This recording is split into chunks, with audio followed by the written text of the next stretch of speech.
Good morning, everybody. It's never easy to follow Mike. I love him. I agree with everything he said. That's the problem. I think I feel like I've been thrown to the wolves given a talk about open surgery in front of sages, but I'm going to do the best I can. Is it the play button that goes forward, or just the big green button? Yeah, the big green button. I have no disclosures. You've heard a bit about the state of the data this morning, and I will just try to follow it up a little bit.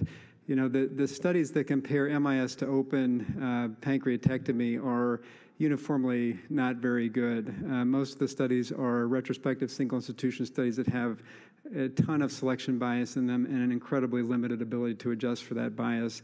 Few evaluate costs of care. When they do evaluate costs of care, as Dr. Kendrick alluded to, the cost analysis are very poorly done and do not include things like opportunity costs that are lost when you soak up operating room time unnecessarily.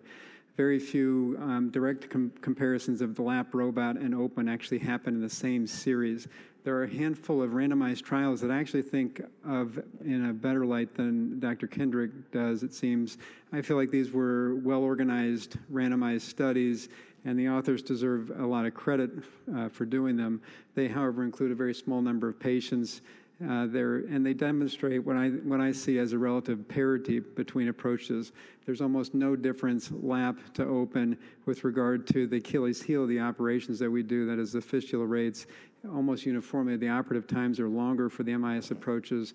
There are slightly shorter length of stay differences, but I would argue that they're very, very de minimis. There's less EBL with the laparoscopic approaches and fewer wound complications. But when you balance them out and you consider the fact that we're operating on patients that have pancreatic cancer, which is a uniformly lethal disease that's ultimate outcome is dictated much more biology than the finesse that we're going to show in the operating room, I feel like there just isn't a very big difference between the modalities that we have to bring to treat this condition. And I would argue that there really isn't a way to state that one method is better than the other clinically at this point in time. I do think, though, you can make a compelling argument that one method is better than the other with regard to pancreatic duodenectomy more broadly. And I would try to sort of bring home this point.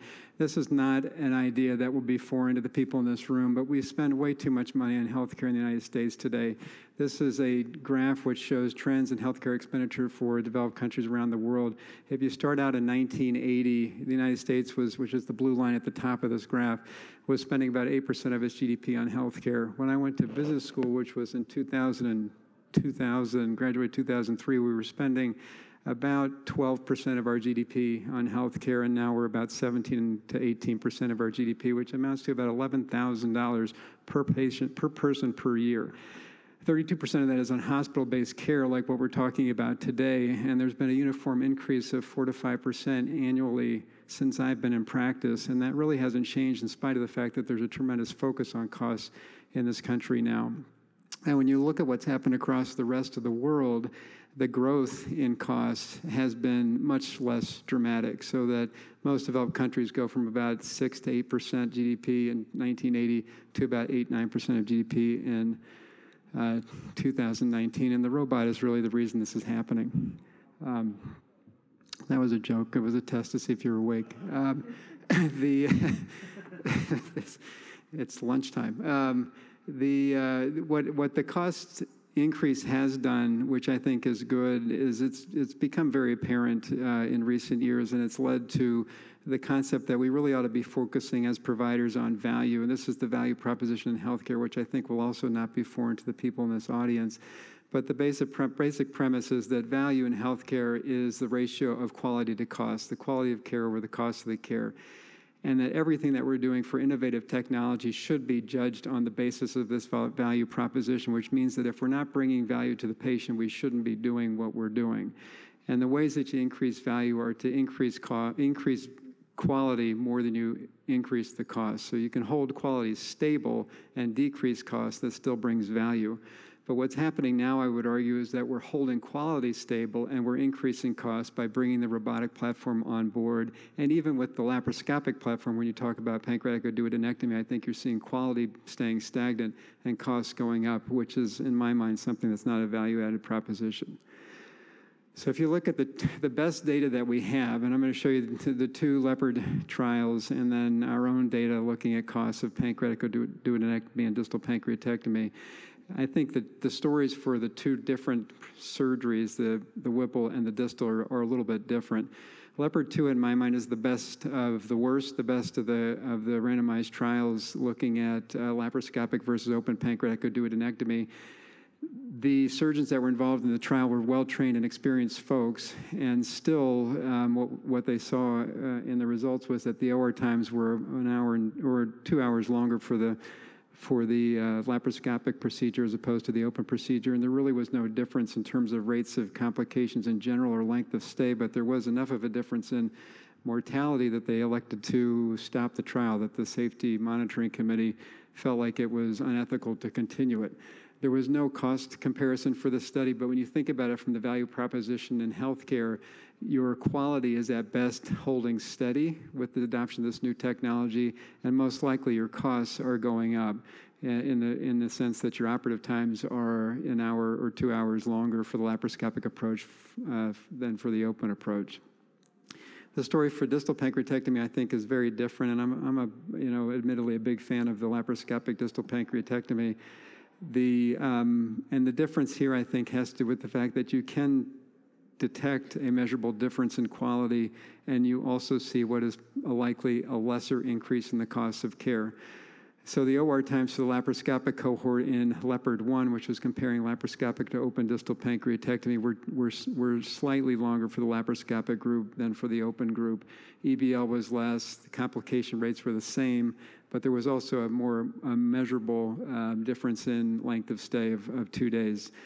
The Dutch consortium did do a cost analysis in this study, and the costs of care, independent of the domain where the expenses were incurred, were similar between the two groups. So in this one, I think you can see, in this situation, I think you can see that in distal pancreatectomy, quality is kind of marginally better, and costs are held stable, so that in the value proposition in healthcare, you're talking about a little bit of a value add based on the result of this study.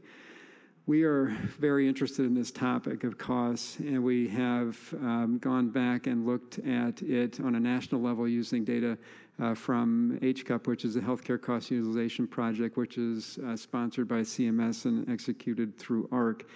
And we've looked at both distal pancreatectomy and pancreatic duodenectomy done laparoscopically and open for a few years in 5 states. And we've done this with 90 days of follow-up, so looking at 90 days from the index admission and doing risk-adjusted analysis, trying to compare costs and complication rates. This is not perfect data, as Mike alluded to. A lot of this math is funny math. We don't do activity-based accounting in healthcare. It's a big problem. There's almost no good window into the costs of care for these patients, but to me, it's the best that we can get at. It also doesn't include outpatient expenses. So this is all hospital-based, but it does include hospital-based readmissions for 90 days following the procedure. And we looked at Whipple in this study. We found 513 Whipples that were done laparoscopically, compared them to 4,700 that were done open. The rate of severe adverse outcome was the same. The rate of any complication that we could measure was the same. There was a slightly higher rate of 90-day readmission in the laparoscopic group. The overall length of stay was the same, but when you looked at costs, the costs were significantly higher for almost everybody except Dr. Kendrick. In the low to moderate volume hospitals and the moderate to high volume hospitals, the costs of care were $5,000 to $10,000 more for the laparoscopic approach. For the very high volume centers, these are centers that are doing more than 127 pancreatectomies a year, which in this series, these 5 states, was probably 2 centers. The costs were equivalent. So at a certain level, and I honestly believe this, at a certain level, I think your systems become so efficient that the costs are probably the same. But I would argue that you're not really moving the needle in the value-added proposition equation, and that for almost everybody else in the country, what's happening is quality is sort of staying stagnant and costs are going up. So we're actually taking value out of the system by using this technology. Okay. Yeah, last couple of slides. So for the lap distal, the story is a lot different. And this is 297 lap distals compared to 2,400 opens using the same HCUP data. The complication rate, again, is the same. The readmission rates are the same. Severe adverse outcomes are the same. But the odds of being having a prolonged length of stay are about half for the lap group compared to the open group. And that translates into a lower risk of being a high-cost outlier, defined as being 75 percentile or higher. And it also translates into a cost savings, which is pretty significant. So for moderate and high-volume centers, you see a cost savings that's about $8,000 to $14,000. For the lower volume hospitals, the costs are neutral.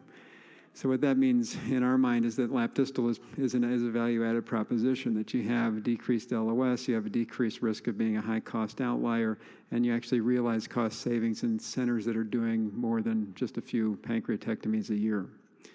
So in summary, you're all not that crazy. Laparoscopic distal pancreatectomy, I feel like, is a value-added approach. But I think MIS approaches to pancreatic duodenectomy do not add value. And in fact, they give us no change in quality of outcome and result usually in an increase in the cost of care. And as we look at where we sit as a country in facing this sort of crisis of healthcare spending, I really feel like it's a borderline approach to promote MIS pancreatic duodenectomy as a preferred approach to care. Thank you.